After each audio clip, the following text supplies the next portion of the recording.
আজকে আমি ট্রাই করব একটি ঐতিহ্যবাহী মিষ্টি জিলাপি। এই জিনিসটা শুক্রবার আসলেই আমাদের সাথে খুব পরিচিত হয়ে যায়, যেটা আমি ঘুরতে ঘুরতে পেয়ে গেলাম ফরিদপুরের একটা ফুড কার্টে। মোস্ট প্রবাবলি আমরা ফুড কার্টে জিলাপি দেখতে পাই না। আপনি কিন্তু এই জিলাপি মাত্র 10 টাকা খরচ করেও খেতে পারবেন। এই খাবারটা কিন্তু অনেক কমন, কিন্তু এই লোকটা এই কমন খাবারটাকে আনকমন ভাবে বিক্রি করতেছে। আরো একটা ইউনিক বিষয় হচ্ছে এই লোকটা রাস্তার পাশে লাইভ জিলাপি বানিয়ে বিক্রি করতেছে। আপনি কখনো ভাবতে পারছেন রাস্তার পাশেই আপনি দাঁড়িয়ে মিষ্টি বানানো দেখবেন, আর সেই মিষ্টি আপনি খেতে পারবেন? অনেকটা স্ট্রিট ফুড টাইপের। তারা কিন্তু চিনি শিরার মধ্যে মালটা ব্যবহার করে সুন্দর ফ্লেভারের জন্য। এই দোকানে দুই ধরনের জিলাপি পাওয়া যায়, রেশমি জিলাপি আর রেগুলার জিলাপি। আমরা অনেকেই বিজনেস খুঁজে পাই না, কিন্তু দেখেন এই লোকটা একটা কমন বিজনেসকে কিভাবে ইউনিক করে তুলেছে।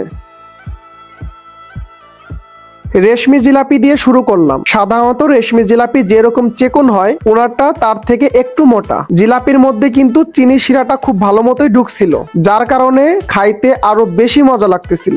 আর গরম গরম জিলাপি খাইতে কার না ভালো লাগে। এই চিনি শিরার মধ্যে অনেক সুন্দর একটা মালটার ফ্লেভার আসতেছিল, যেটা আর অন্য কোথাও পাবেন না। এই রেশমি জিলাপি 1 কেজির দাম 200 টাকা। 10 টাকা ও 20 টাকারও নিতে পারবেন। আমার হাতে যতটুকু জিলাপি দেখতেছেন এইটুকুর দাম নিয়েছিল 20 টাকা। সেকেন্ডলি আমি ট্রাই করব রেগুলার জিলাপি। আমার কাছে এই জিলাপিটা খাইতে ভালোই লাগতেছিল। এই জিলাপিগুলো এত মজা লাগার মেইন কারণ হচ্ছে আপনি গরম গরম খেতে পারবেন, আর এই জিলাপির মিষ্টির পরিমাণও ঠিকঠাক ছিল। এই রেগুলার জিলাপি 1 কেজির দাম 120 টাকা।